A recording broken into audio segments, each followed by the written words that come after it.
बच्चों, न्यूटन के गति के सिद्धांत हमने बहुत अच्छे से समझे और काफी सारी चीजों के बारे में, सभी प्रकार के बलों के बारे में जानकारी प्राप्त कर ली। अब बच्चों, क्या आपके न्यूटन के गति के सिद्धांत जितने भी हैं सब वैध रहते हैं हर एक परिस्थिति में? ये सोचने की बात है। तो देखिए, मैंने आप लोगों के साथ एक चर्चा करी थी। वो भी चर्चा करी थी जब सरल रेखा में गति पढ़ाया था, तब बताया था मैंने निर्देश फ्रेम। क्या बोला था बच्चों? निर्देश फ्रेम। तो इसको लिख लो एक बार, निर्देश फ्रेम। तो मैंने आपको निर्देश फ्रेम बताया था कि यह आपका क्या होता है निर्देश फ्रेम। मतलब मुझे किसी अगर घटना की जानकारी देनी है तो यह बताना होगा कि वो घटना कहां घटित हुई और किस समय घटित हुई। ये बताने के लिए कहां के लिए एक मूल बिंदु के सापेक्ष में स्थिति बताऊंगा। तो मतलब मुझे एक निर्देशांक आपके निकाय की आवश्यकता है, कोऑर्डिनेट सिस्टम की जरूरत है। साथ ही साथ कब हुई, किस टाइम इंटरवल पे हुई, कितने टाइम इंटरवल में कोई मूवमेंट हुआ या कितने समय अंतराल में कोई गति हुई या विस्थापन हुआ या दूरी तय की गई, इस समय अंतराल को बताने के लिए मुझे एक विराम घड़ी, जिसे इंग्लिश में स्टॉप वॉच कहते हैं, इसकी जरूरत है। तो आप याद रखिए, निर्देश फ्रेम क्या है? एक आपका निर्देशांक निकाय तथा एक घड़ी के या विराम घड़ी के संयोजन को ही हम कहते हैं निर्देश फ्रेम। निर्देश फ्रेम दो तरीके के थे। पहला था आपका जड़त्वीय निर्देश फ्रेम, दूसरा था अजड़त्वीय निर्देश फ्रेम। तो इसको लिख लेते हैं बच्चों और आगे जानते जाएंगे कि क्या, क्यों, कैसे बांटा है इसे। तो पहला है आपका जड़त्वीय निर्देश फ्रेम।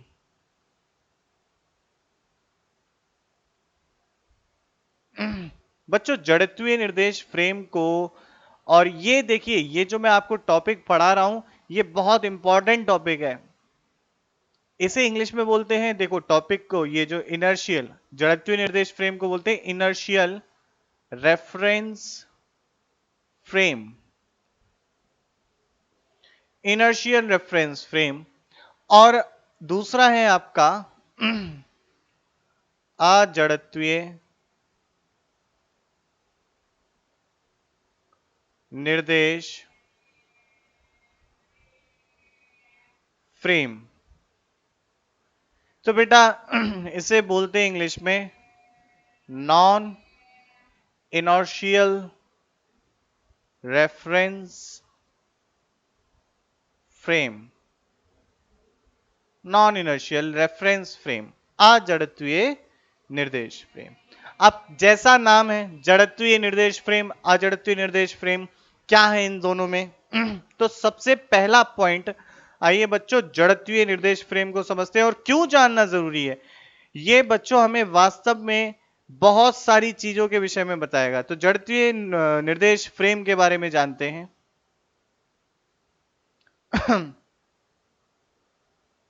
तो बेटा, जड़त्वीय निर्देश फ्रेम वो निर्देश फ्रेम होते हैं जो कि स्थिर हो या फिर किसी एक समान वेग से चल रहे हो। तो वह निर्देश फ्रेम, लिखते जाना बच्चों और बहुत ध्यान से समझना इस चीज को, वह निर्देश बहुत इंपॉर्टेंट है। आईआईटी जेई की तैयारी कर रहे हो तो बहुत इंपॉर्टेंट है, नीट की तैयारी कर रहे हो बहुत इंपॉर्टेंट है, इस बात को समझना। तो वह निर्देश फ्रेम जो जिसका मूल बिंदु स्थिर हो या एक समान वेग से गति कर रहा हो,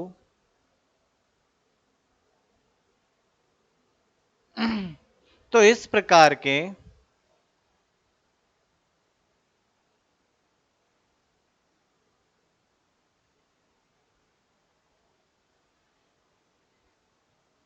निर्देश फ्रेम को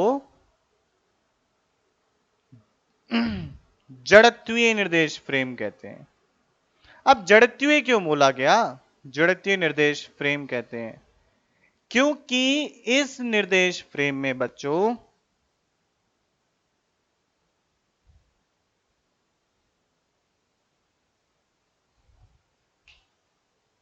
आगे जानो बच्चों। इस प्रकार के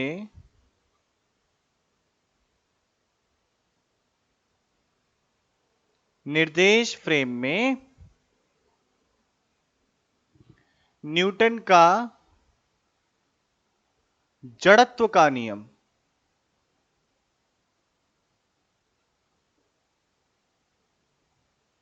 वैध रहता है।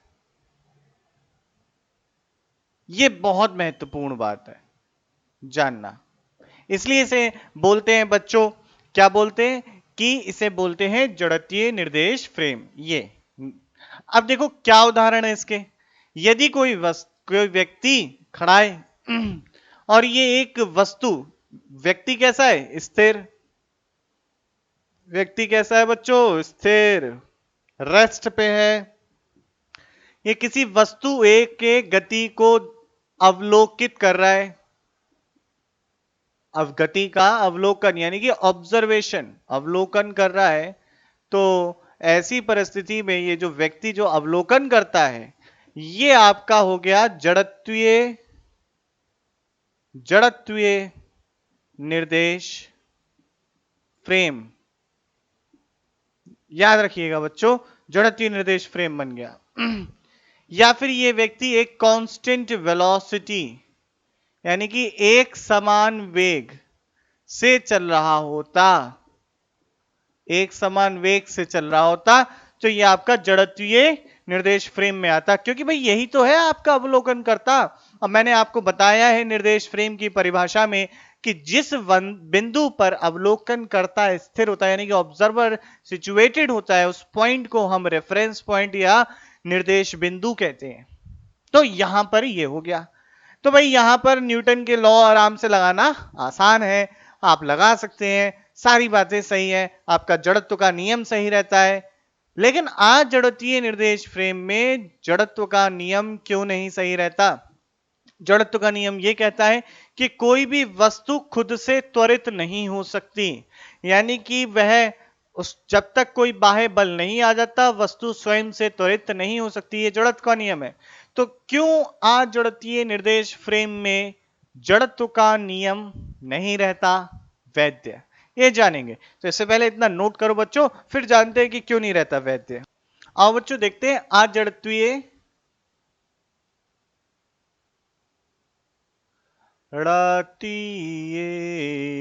अजड़त्वीय निर्देश फ्रेम इंग्लिश में बोलोगे इसको नॉन इनर्शियल रेफरेंस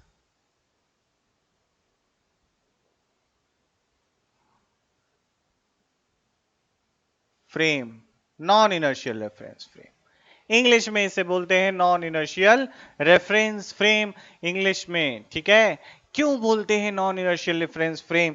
तो क्या है आपका लॉ ऑफ इनर्शिया, क्या है आपका जड़त्व का नियम? जड़त्व का नियम बच्चों ये कहता है यदि किसी वस्तु पर कुल बाह्य बल शून्य है तो वह वस्तु त्वरित नहीं होगी, यानी कि या तो ये स्थिर रहेगी या एक समान वेग से चलेगी। आइए एक उदाहरण से देखते हैं कि क्या है अजड़त्वीय निर्देश फ्रेम। मान लीजिए ये व्यक्ति ए एक्सेलरेशन से त्वरित है, तो ये एक स्थिर वस्तु को देख रहा है। अभी मान लो ये जब पहले ये स्थिर था, अभी मान लो पहले जब ये स्थिर था, केस 1 देख रहे हैं, जब स्थिर था तो ये था भाई साहब आपका जड़त्वीय निर्देश फ्रेम। ठीक है बच्चों, बहुत बढ़िया। जब ये स्थिर था, अब क्या हुआ कि अब ये कहेगा बच्चों ठीक है भाई, धरती माता नीचे की तरफ, mg ऊपर की तरफ, नॉर्मल रिएक्शन, कुल बाह्य बल शून्य है, वस्तु स्थिर है। बोलो बच्चों, वस्तु स्थिर। समझ में आती बात? भाई अब बात सही है, वस्तु स्थिर है यानी कि कुल बाह्य बल शून्य है, तो वस्तु का त्वरण भी शून्य है, जड़त्व का नियम पालन हो गया। अब केस सेकंड देखो, क्या है केस सेकंड? आपका ये जो प्राणी है अवलोकन करता है, ये ए त्वरण से त्वरित हो गया, और जब ये ए त्वरण से त्वरित हो गया, ऐसी परिस्थिति में ये क्या कहेगा? ऑब्जर्वर हमेशा कहता है कि मैं तो रहा स्थिर, पर ये वस्तु मेरे पास आ रही है। ऑब्जर्वर क्या कहता है? आई एम एट रेस्ट, मैं स्थिर रहा, ये वस्तु मेरे पास आ रही है। तो ये कहेगा कि भाई मेरा तो त्वरण शून्य है, पर ये वस्तु का जो त्वरण है वो ए है और ये मेरी तरफ से आ रही है। अच्छा, ठीक है, पर आप देखें इस पे कुल बाह्य बल क्या लग रहा हो? नीचे धरती माता फोर्स लगा रही है, ऊपर नॉर्मल रिएक्शन लग रहा है, दोनों ऊर्ध्व की दिशा में, लेकिन इसका त्वरण अवलोकनकर्ता के सापेक्ष तो इधर एक ही दिशा में है, क्षैतिज की दिशा में। क्षैतिज की दिशा में बल नहीं है, पर वस्तु त्वरित है। तो आपका जड़त्व का नियम ये कहता था बच्चों, यदि कुल बाह्य बल शून्य है तो वस्तु त्वरित नहीं होगी, वस्तु का त्वरण शून्य होगा। लेकिन यहां पर कुल बाह्य बल तो शून्य है, लेकिन वस्तु का त्वरण शून्य नहीं है। तो आपका जो जड़त्व का नियम था वो इस वाली कंडीशन में वैध नहीं रहा। तो ऐसे निर्देश फ्रेम जिसमें जड़त्व का नियम वैध नहीं रहता, इन्हें अजड़त्वीय निर्देश फ्रेम कहते हैं। और क्या होते हैं वो निर्देश फ्रेम? जिनका मूल बिंदु जिनका मूल बिंदु त्वरित होता है, वो होते हैं आपके अजड़त्वीय निर्देश फ्रेम। तो बच्चों इसको लिख लेते हैं। वह निर्देश फ्रेम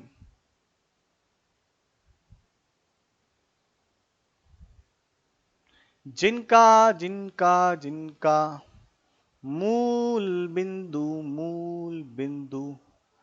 त्वरित होता है, त्वरित होता है, ऐसे निर्देश फ्रेम को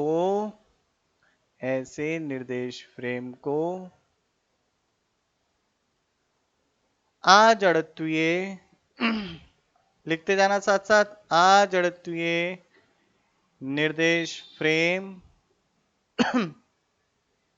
कहते हैं।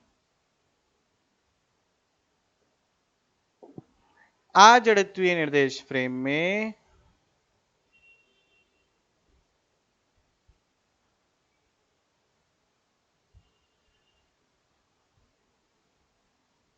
में न्यूटन का जड़त्व का सिद्धांत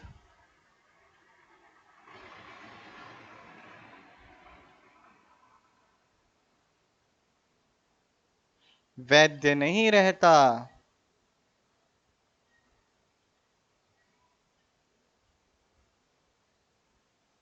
वैध नहीं रहता है।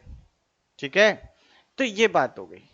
ठीक, अब अजड़त्वीय निर्देश फ्रेम में अगर न्यूटन का सिद्धांत वैध नहीं है, तो हम किसी वस्तु का किस प्रकार से उसकी गति का अवलोकन करेंगे? समस्या बन गई ना। न्यूटन के सेकंड लॉ तो या फर्स्ट लॉ हम लगा नहीं पा रहे, तो कैसे करें? कैसे, क्या कुछ ऐसा तरीका है जिससे हम कुछ इसमें मॉडिफिकेशन कर दें और हमारे न्यूटन के नियम लगने लगे? देखिए, कोई भी घटना है वो तो स्वतंत्र है ना। मतलब अगर आदमी छत से नीचे गिरे तो कोई देख रहा हो, वो तो गिरा तो नीचे ही है उसका। तो ऐसा यांत्रिक घटना समान रहती है हर एक निर्देश फ्रेम में। तो उस यांत्रिक घटना का प्रभाव समान रखने के लिए हमें कुछ अपने गणित में परिवर्तन करना पड़ेगा। हम जो भौतिक में लगा रहे हैं गणित, उसमें कुछ परिवर्तन करना पड़ता है, और उस परिवर्तन करने से हमारे न्यूटन के गति के नियम जो है या सिद्धांत जो है अजड़त्वीय निर्देश फ्रेम में भी वैध हो जाते हैं। कैसे होते हैं? तो यहां पर एक बल, आभासी बल या छदम बल लगा दिया जाता है, स्यूडो फोर्स भी बोलते हैं, स्यूडो फोर्स। तो स्यूडो फोर्स लगा दिया जाता है जिससे कि न्यूटन के गति के सिद्धांत वैध हो जाते हैं। याद रखिएगा, ये कोई वास्तविक बल नहीं है, यानी कि ये किसी के कारण नहीं आया है, ये हम बस लगा रहे हैं, हम लगा देते हैं ताकि न्यूटन के सिद्धांत वैध हो जाए। ये कोई वास्तविक बल नहीं है, कोई भी ऐसा नहीं है कि जादू से प्रकट हो गया है, किसी ने लगा दिया है, नहीं है, बिल्कुल याद रखिएगा। चलो पहले इसको आप नोट कर लो, फिर आगे बात करते हैं छदम बल की। तो बच्चों हेडिंग डालिए छदम बल। छदम, छदम मतलब जानते हो ना, छदम और क्या बोलते हैं बच्चे से?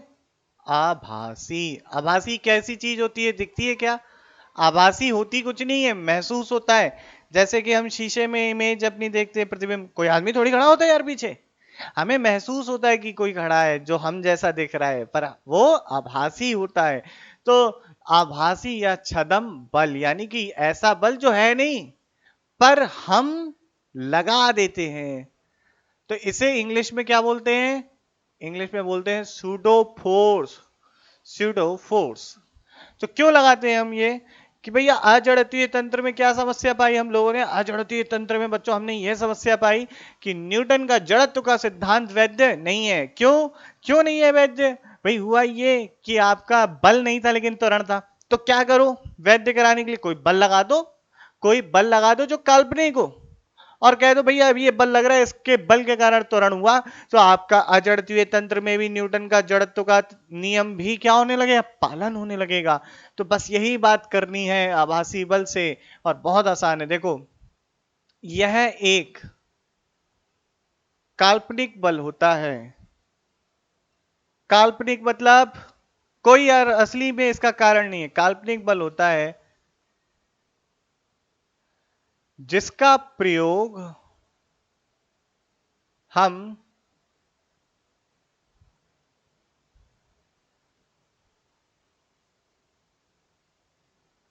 अजड़त्वीय निर्देश तंत्र में करते हैं।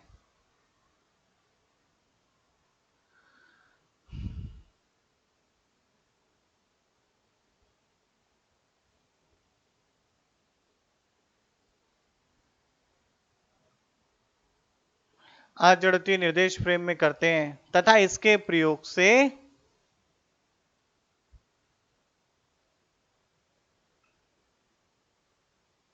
इसके प्रयोग से न्यूटन का जड़त्व का नियम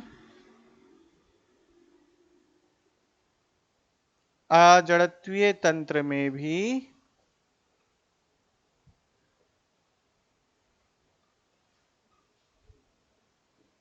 वैध हो जाता है। अब बच्चों अगर बल है तो बल का परिमाण और दिशा क्या होगी? तो हम उसकी चर्चा करते हैं कि अब बल का परिमाण और दिशा क्या होगी। तो जैसे ये ऑब्जर्वर था, ये ए एक्सेलरेशन से इधर जा रहा था और इसने देखी एक वस्तु, उसका अवलोकन कर रहा था जो एम द्रव्यमान है, और इसको क्या दिखाई देगा? ऑब्जर्वर कहेगा कि भैया मैं तो रहा, हम ब्रह्मास्मि, मैं तो रहा रेस्ट पे, पर पर ये द्रव्यमान मेरी तरफ आ रहा है ए त्वरण से, और ये द्रव्यमान का जो त्वरण होगा, मैंने कहा अगर व्यक्ति का त्वरण ये है तो वस्तु, व्यक्ति के सापेक्ष वस्तु का त्वरण ए नॉट इस दिशा में होगा। तो क्या करो, क्या करो वैध कराने के लिए? इस पे लगा दो एक काल्पनिक बल, और उस बल का मान कितना होना चाहिए? द्रव्यमान, वस्तु का द्रव्यमान गुणा इस का त्वरण। अगर इसका त्वरण वेक्टर ए नॉट है तो आपका सीडो फोर्स यानी कि छदम बल बराबर हो जाए, देखो विपरीत दिशा में लगाएंगे ना भाई, हमें कहना है कि इस दिशा में त्वरण है, तो कौन सा बल है? हमने कह दिया एक सीडो फोर्स लग रहा है जिसकी वजह से ये त्वरण में है, तो वो सीडो फोर्स हमने इस डायरेक्शन में लगाएंगे तभी तो हमारा त्वरण इसमें आएगा, है ना? तो हमने क्या करा, हमने सीडो फोर्स विपरीत दिशा में लगा दिया। तो सीडो फोर्स का जो परिमाण होता है या आभासी बल का जो परिमाण होता है,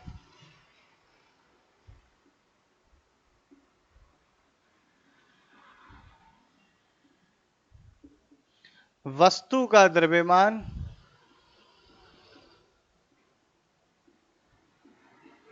तथा निर्देश फ्रेम के त्वरण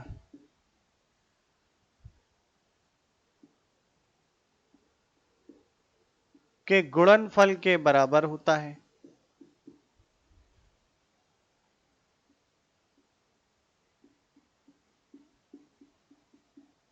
बराबर होता है, पहला पॉइंट।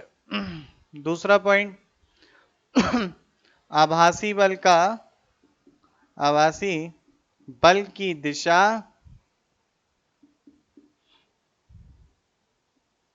अभी देखो सवाल सीखोगे सब आएगा। आभासी बल की दिशा निर्देश फ्रेम के निर्देश फ्रेम के मूल बिंदु के त्वरण मूल बिंदु के त्वरण त्वरण की विपरीत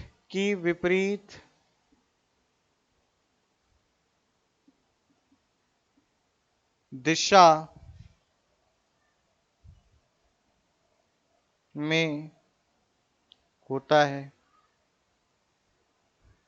ठीक है, तो F इज इक्वल टू हम क्या लिखते हैं, F सीडो बराबर माइनस वस्तु का द्रव्यमान गुणा मूल बिंदु के त्वरण। ये आ गया आपका।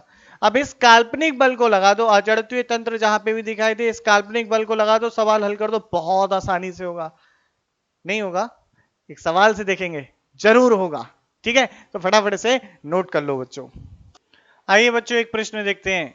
देखिए एक कार है, ठीक है, कार अपनी ए त्वरण से इधर जा रही है, और अगर कार इधर ए त्वरण से जा रही है तो देखो इसके अंदर ना एक बॉब, एक लोलक लटका हुआ था, सरल लोलक इस तरीके से लटका हुआ था।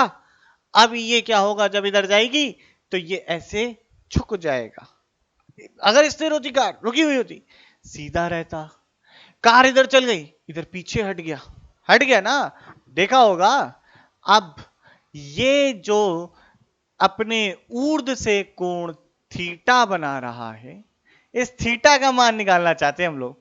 यदि जो कार है ये कार बच्चों आपकी ए त्वरण से चल रही है, तो इस थीटा का मान क्या होगा ये देखना चाहते हैं। अब देखो दो ऑब्जर्वर, पहला अवलोकन करता मैंने अंदर बैठा दिया कार के, दूसरा अवलोकन करता बाहर है।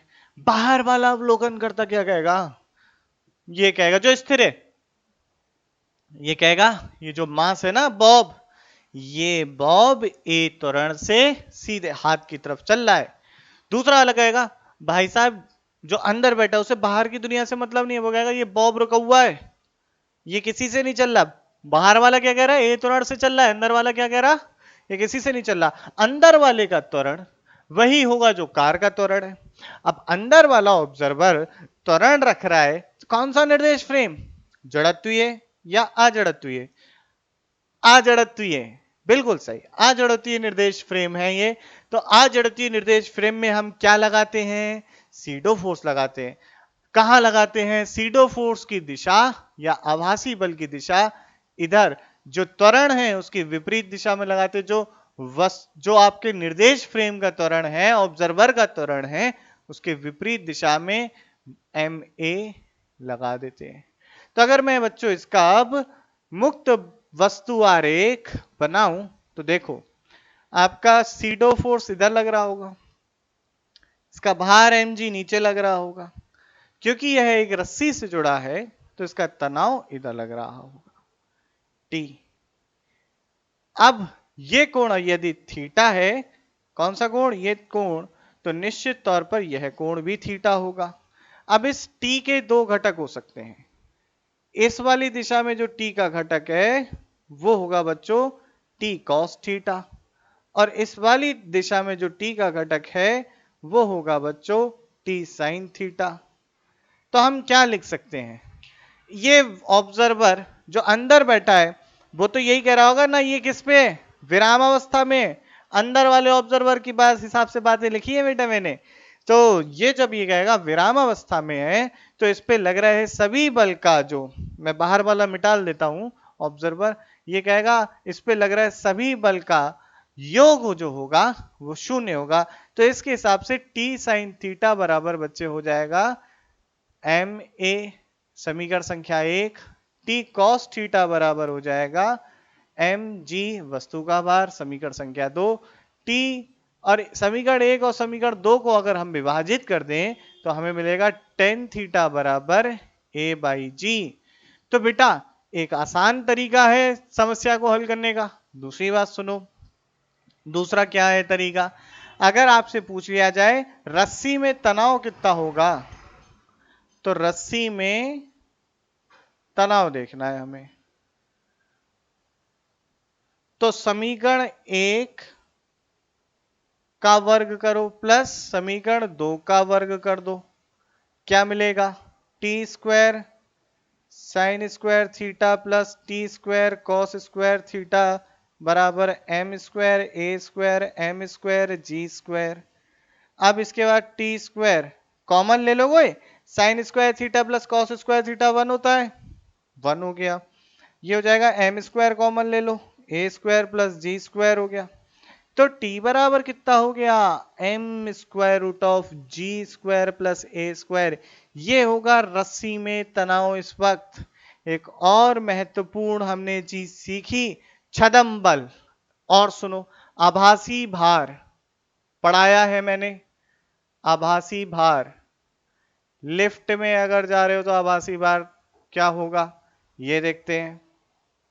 तो बच्चों मैंने बताया था कि जब भी कोई वस्तु या फिर व्यक्ति अपना भार लिफ्ट और लिफ्ट त्वरण से हो, एक समान वेग से चल रही होगी तब नहीं, या स्थिर हो तब नहीं, जब लिफ्ट में अपना भार नाप रहा है व्यक्ति, ये मशीन है, यहां खड़े होके भैया अपना वजन नाप रहे हैं, भार बल, तो वजन नाप रहे हैं और लिफ्ट जो है आपकी ये एक समान त्वरण से या ए त्वरण से ऊपर चल रही है। ऐसी परिस्थिति में अच्छा, बल जो वजन नापते हैं वास्तव में क्या नापते हैं, देखो क्या होता है, जैसे ये लिफ्ट है ना, तो लिफ्ट पे पैर नीचे की तरफ मशीन में घुसने की कोशिश कर रहे होते हैं, तो एक अविलंब प्रतिक्रिया नीचे की तरफ दे रहे होते हैं। तो मशीन क्या नापती है वास्तव में, ये अविलंब प्रतिक्रिया।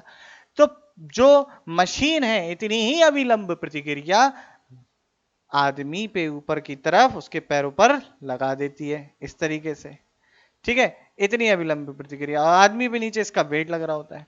तो आप देखें कुल मिला के, तो ऊपर की तरफ मशीन द्वारा लगाई गई अविलंब प्रतिक्रिया, नीचे की तरफ वस्तु का जो भार है वो। अब अगर ये ए त्वरण से है तो चीटा बन के अंदर घुस जाओ और चीटा बन के देखो, क्या देखोगे, तुम्हें क्या देखने को मिलता है? चीटा बन के तुम्हें देखने को मिलता है, तुम चीटा कहेगा भाई साहब ये आदमी तो ठहरा हुआ है, तुम बाहर से कहोगे नहीं नहीं नहीं ये चल रहा है ऊपर की तरफ, ए त्वरण से चल रहा है, चीटा कहेगा ये आदमी ठहरा हुआ है। तो चीटे की बात क्या है, इसके ऊपर सवाल कैसे कर सकते हैं? तो चीटे की बात सुनी, चीटे ने कहा ये आदमी ठहरा हुआ है तो इस पे लग रहा है सभी बल का जो सदिश योग है वो शून्य होना चाहिए। लेकिन क्या हमने सारे बल देख लिए हैं? भैया ये तो आपका चीटा जो है अजड़त्वीय निर्देश फ्रेम है, क्योंकि ये त्वरित है, जो ऑब्जर्वर है अवलोकन करता है वो त्वरित है, तो अजड़त्वीय निर्देश फ्रेम है। तो भाई यहां पर हमें लगाना पड़ता है एक छदम बल, आभासी बल, फिक्सियस फोर्स, जिसे हम बोलते हैं सीडो फोर्स। ये भाई चीटे का त्वरण ऊपर की तरफ, तो इसका जो सीडो फोर्स लगेगा वो नीचे की तरफ एम ए लगेगा। अब हम चीटे की बात कह सकते हैं कि चीटे ने कहा कि वस्तु या प्राणी पर लग रहे सभी बलों का योग शून्य होना चाहिए, तो n बराबर आ जाता है आपका mg plus m a, that is m common आ गया बच्चों, वहनिष्ठ g प्लस ए, ये आ गया आपका नॉर्मल रिएक्शन, या आ गया आपका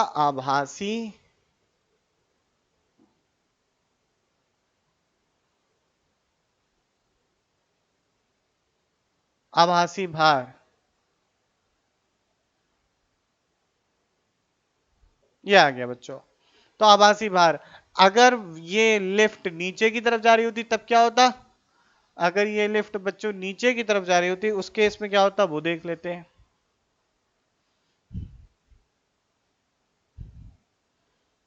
तो जब लिफ्ट ऊपर की तरफ जा रही थी तब का है ये?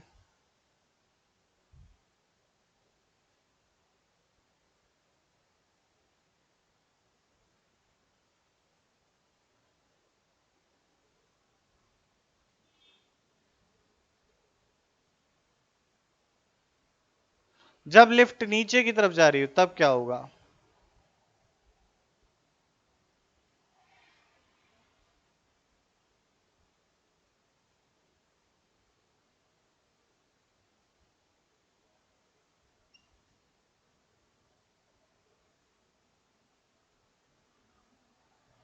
ऐसी परिस्थिति में बच्चों देखो, ये आपकी लिफ्ट है। ये नीचे की तरफ जा रही है ए त्वरण से। इस पर आपका आदमी खड़ा, ये आदमी। ठीक है बच्चों, तो ऊपर की तरफ हम लगा देंगे इस पे एक नॉर्मल रिएक्शन, अविलंब प्रतिक्रिया, नीचे इसका भार mg। और ये देखो चीटा आपका देखेगा, आदमी रुका हुआ है, तो चीटे अजड़त्वीय निर्देश फ्रेम है, तो यहां पर आपको एक आभासी बल ma लगाना पड़ेगा। अब आप लिखेंगे n प्लस ma बराबर mg, जिसे आप लिखेंगे n बराबर m g माइनस का a, और आपका ये आ गया आभासी भार जब लिफ्ट नीचे की तरफ जा रही हो। तो बच्चों ये कुछ उदाहरण से मैंने समझाया कि छदम बल का प्रयोग करके अजड़त्वीय तंत्र में किस प्रकार से प्रश्नों को हल किया जाता है। साथ ही साथ आप याद रखिएगा, छदम बल का प्रयोग करके आप प्रश्नों को चुटकियों में हल कर सकते हो। कैसे?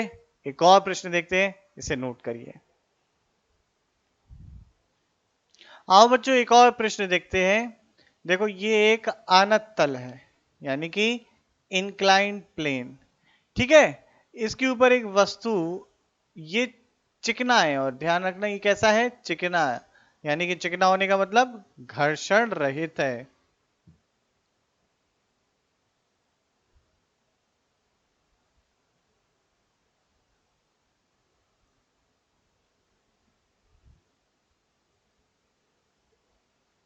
घर्षण रहित है बच्चों, चिकना है। अब ये कह रहा है, मान लीजिए इसका द्रव्यमान m है और इसका द्रव्यमान स्मॉल m है। अब अगर ऐसे रखा हुआ होता तो देखो ये इस पे स्लाइड यानी कि स्लिप कर रहा होता। ये कह रहा है कि बताइए इस आनत तल को किस त्वरण से त्वरित करें, किस त्वरण से त्वरित करें कि इस आनत तल के सापेक्ष द्रव्यमान स्मॉल m या ये स्मॉल m ब्लॉक जो है स्थिर रहे। तो क्या ज्ञात करना है, ए का मान ज्ञात कीजिए, ए का वह मान ज्ञात कीजिए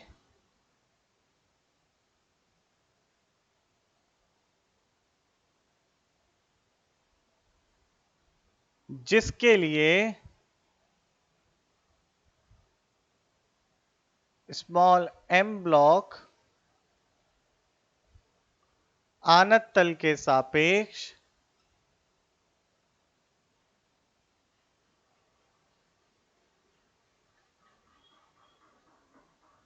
स्थिर रहे। ये ज्ञात करना है। कैसे करेंगे, सोचो, दिमाग चलाओ। देखो क्या करो, तुम ये आनत तल को पकड़ो और मान लो ये ए त्वरण से जो चल रहा है इधर चल रहा है, इधर ब्लॉक है ऐसे रखा हुआ, ये स्थिर रहे इसके सापेक्ष, इस आनत तल के सापेक्ष। तो क्या हो, यहां चीटा बांध के बैठ जाओ और चीटा आपका त्वरित है, बन गया आपका अजड़त्वीय निर्देश फ्रेम। अजड़त्वीय निर्देश फ्रेम बन गया। जब अजड़त्वीय निर्देश फ्रेम बन गया तुम्हें लगाना पड़ेगा सीडो फोर्स। साथ ही साथ मान लो ये भाई कोण दे रखा है थीटा, तो अब चीटा के सापेक्ष भाई ये इसके सापेक्ष यानी कि कैपिटल एम के सापेक्ष अगर स्थिर रहे तो चीटा के सापेक्ष भी स्थिर रहेगा। तो चीटा कहेगा भैया स्मॉल एम ब्लॉक नहीं चल रहा, तो स्मॉल एम ब्लॉक नहीं चल रहा तो स्मॉल एम ब्लॉक पर लग रहे सभी बलों का योग शून्य होना चाहिए। तो कौन कौन से बल, एक तो सीडो फोर्स लगाओगे तुम इस दिशा में, आभासी छदम बल लगाओगे, नीचे इसका भार लगाओगे, और ये आपकी क्या है, आनत तल की सतह, इसके लंबवत एक नॉर्मल रिएक्शन यानी कि अविलंब प्रतिक्रिया लगाओगे। अब अविलंब प्रतिक्रिया लगा दी जब तुमने बेटा, तो ध्यान से देखो, अब ये इन सभी का कौन से हम बात कर रहे हैं, चीटे के रेस्पेक्ट में। ये चीटे ने बोली ये बात, चीटे ने, तो चीटे ने बताया चीटा कैसा है, अजड़त्वीय निर्देश फ्रेम है, तभी तो हमने सीडो फोर्स का इस्तेमाल किया। ठीक है, अब मेरी बात सुनो ध्यान से। अब इनके हम कर लेते हैं घटक। घटक कैसे करते हैं, ध्यान से देखो बच्चों। ये आपका जो कोण है, ये कोण कितना है, थीटा, तो निश्चित तौर पर ये कोण भी थीटा होगा। ये आ जाता है n cos थीटा और ये आ जाता है n sin थीटा। तो आपका n cos थीटा जो है बच्चों, वो आपका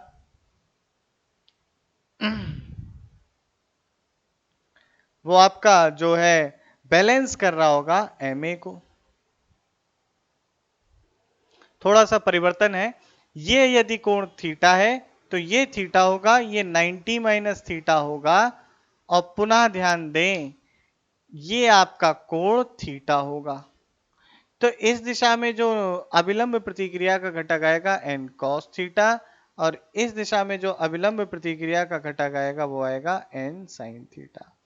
तो आपका n sin थीटा बच्चों जो है वो बैलेंस कर रहा होगा ma को, और n cos थीटा जो आपका बैलेंस कर रहा होगा, ये कर रहा होगा mg को। दोनों को भाग दे दो तो tan थीटा बराबर a बाई जी आता है। तो आपका त्वरण हो गया a बराबर g tan थीटा। अब आपसे पूछ लिया जाए वह बल ज्ञात कीजिए जिससे इतना त्वरण हो, वह बल ज्ञात कीजिए।